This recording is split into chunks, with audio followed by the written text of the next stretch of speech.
The recent Sonic X Shadow Generations reveals have been pretty insane. We recently got a story trailer and a ton of gameplay from Tokyo Game Show. We got some interviews. We got a lot of stuff that just proves that this game looks like it's going to be extremely promising. Probably a little bit more promising than we had bargained for. And there's more news, there's more interviews and stuff that has even greater reveals. I've been going through a little bit of a roller coaster with this game. I made a video a couple of months ago saying why Sonic and Shadow Generations will be the greatest Sonic game. And on the outset, that sounds a little crazy, right? Like, greatest Sonic game ever? That sounds insane. And on the outset, like, initially, it sounds kind of like shock value, like shock factor. Yeah, this is probably going to be the craziest Sonic game. But my position on why this was actually wasn't that controversial. As it currently stands, Sonic Generations is already one of the highest rated 3D platformers in the entire Sonic franchise. Not only does it have a good critic score, it's basically universally beloved by the fans. And this was in 2011 when Sonic's reputation was still a little shaky.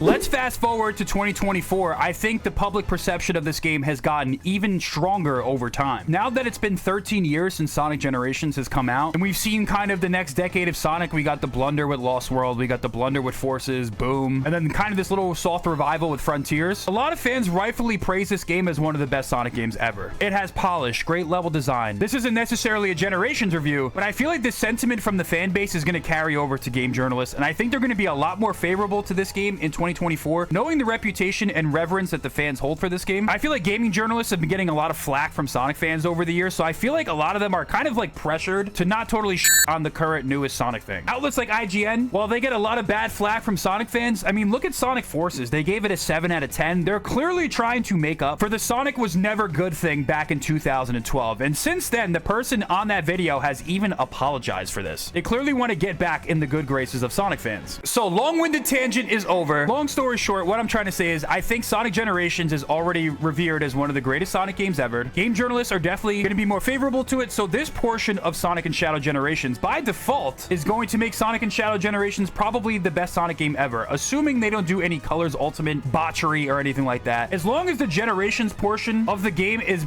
largely left untouched or even improved, my very simple position was this. All the Shadow Generations portion of the game has to do is simply be competent, simply be good, don't be broken, buggy, or bad. As long as you have the greatest Sonic game ever paired with this competent new version of Sonic with Sonic and Shadow Generations, by default, this is the best Sonic game ever. Very simply due to the fact that a lot of fans already consider Sonic Generations to be the greatest Sonic game ever. A product that contains what people consider to be the best Sonic game, then it's the best Sonic game, especially with some extra content sprinkled on top. That was my very mild and uncontroversial opinion. But after some recent Shadow Generations reveals, it feels like this game has a chance to be decisively the best Sonic game ever. And I know this probably sounds like me just hyping up the newest and most current Sonic thing, which kind of happens pre-release for some of the games, but this feels a lot different than the last time we went through this phase, like with Superstars. During the pre-release phase of Sonic Superstars, pretty much everything about this game indicated that it was going to be the Sonic game that breaks the curse, and finally, as a new standalone mainline release, gets that 80+ score on Metacritic. We got a lot of gameplay revealed, which indicated, to me at least, that they were confident with this game and assumed that it was going to be a very high-scoring game on Metacritic. Unfortunately, Superstars only got a 73, which feels kind of insane for a classic-style game, considering that these are usually the most revered Sonic games, and it seemed like a layup, honestly. The problem with this game is not that it's a bad game. As far as like level design and platforming in the game, it's relatively good, and dare I say, has some of the better classic Sonic levels that we've ever seen, but the problem is they tried to pad out the game by putting these ridiculous boss fights in it that most of the time took longer than the levels you were playing. Imagine this. Classic Sonic games are built on speed and replayability. These boss fights kill a lot of the replayability of a fresh playthrough of these games. Another unforced error is that the Trip story, while Trip plays really good, like she's definitely one of the funnest characters to play as in this game, the problem is the difficulty is just insane. There's a lot of like cheap mechanics that the developers sprinkled into the game, so that also kind of hurts the game as well. But as far as Superstars, like, it was a good game. It still is a good game. It's just not perfect. It just wasn't a slam dunk home run, which it should have been easily. A lot of the issues with Superstars were actually unforced errors, but Superstars, like Shadow Generations, had a lot of similar marketing, but this time it feels different, because similar to Superstars, we've seen a lot of Shadow Generations gameplay. As a matter of fact, I think we've seen like 70% of this game, probably even more, which I think screams confidence. Hopefully this time the mistakes from past have been learned from. The latest reveals for Sonic and Shadow Generations definitely further prove this. The fan base is extremely excited. Like, everyone has been positive about this game. It's not like the pre-release for Frontiers where everyone was at each each other's throats. This time it's like, we like what we see. It looks good. It's pleasing all of the fans. I don't really see anyone who's like hating on this game at this point. Back to what I was saying in the beginning of the video about like the roller coaster that I've been experiencing with this game. While I was playing it pretty safe by saying that this is going to be the greatest Sonic game ever, just simply due to the fact that Generations is going to be packed in with it. How could it not be? At the same time, recently my excitement for the game was kind of dying down a little bit. The jury was still out as to like what the size and scope of this game is going to be. I actually made a tweet a couple of months ago and the jury was still out. I asked, do you think the Shadow portion of Sonic and Shadow Generations is going to be more Bowser's Fury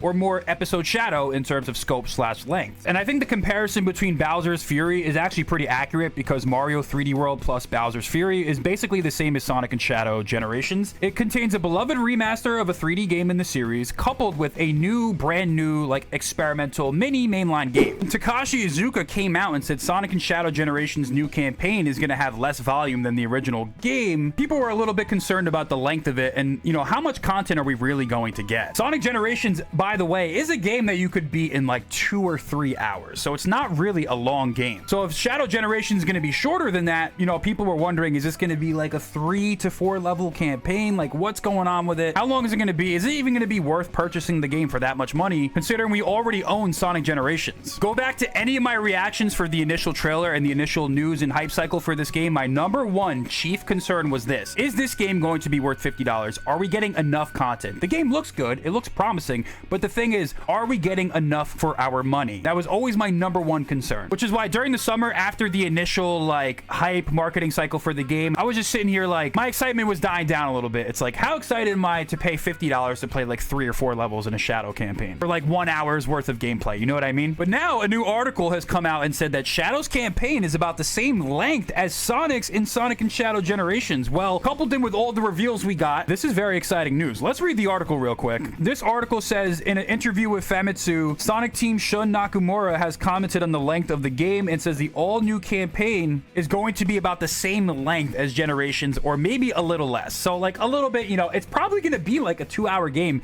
just based off of everything we've seen so far. After this news, everyone in the Sonic fan base is actually excited. So picture this: Sonic Twitter, you know, a lot of people disagree, a lot of people get into discourse because they're passionate about the franchise, but now everyone is hyped about this game, everyone is excited, and this kind of quells a lot of the tempered expectations some people may have had. The recent reveals kind of confirm everything. By the way, let's just look at some of the animations of this game. The animation looks extremely high budget. I don't know what the Sonic Frontiers team was doing, but whatever team is working on Shadow Generations, it just seems like they significantly increased the quality and budget of their animations. Just throwing that out there. But we got huge reveals. I mean, we got new looks at the story. They brought back Mephiles to the Sonic franchise for the first time in 17 years. It acknowledges what the old fans love the most about the franchise. Some of those more gritty and higher stakes storytelling, and some of those more complex characters such as Mephiles. Obviously, we have Black Doom returning. Maria and Gerald Robotnik is a huge deal also. If Shadow somehow gets closure from this story, like he actually gets to interact with Maria and Gerald and maybe give them like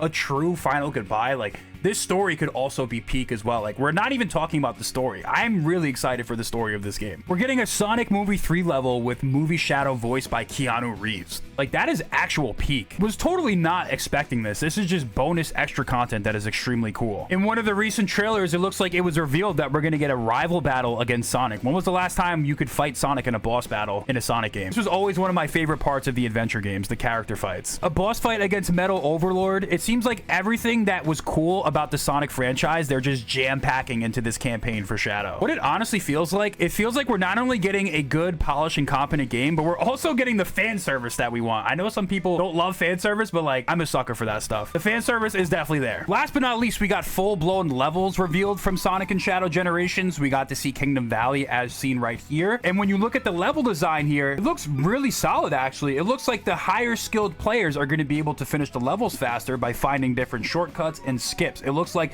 there are tons of alternate paths. We went over this on stream the other day. I have like a full 1.5 hour long breakdown of all this stuff if you want to go watch my true thoughts. But based off of the level design of the game, while the game looks more of like an adventure boost hybrid, kind of similar to Cyberspace, but according to the person playing, he said it feels like a more polished Cyberspace. I think that's the biggest thing that Cyberspace needed, was more polish and better controls. So we'll see how it plays when I actually get my hands on the game. But as far as the levels go, the levels are lengthy. There's multiple different branching paths. paths, and allegedly the Doom power-ups are going to be really good for speedrunners and replayability because they're going to help people and speedrunners find even faster routes. And that's the biggest thing for Sonic games. The biggest thing is replayability. You don't need to pad out the game with longer boss fights. You just need to make the levels fun and replayable. And it seems like by all accounts that's going to be the case. So my concerns, is this going to be enough content? Is this game going to be worth $50? Over just like the last week and a half, all of those concerns have been alleviated. These new reveals solidify everything for me. The fact that they've been willing to reveal this much already, and the game's going to be just about as long as the original Sonic generations, has me wondering, like, what else is in store for us? What other crazy surprises do they have? They revealed Mephiles in a trailer, which is crazy. So I'd imagine that more Peak is definitely on the way.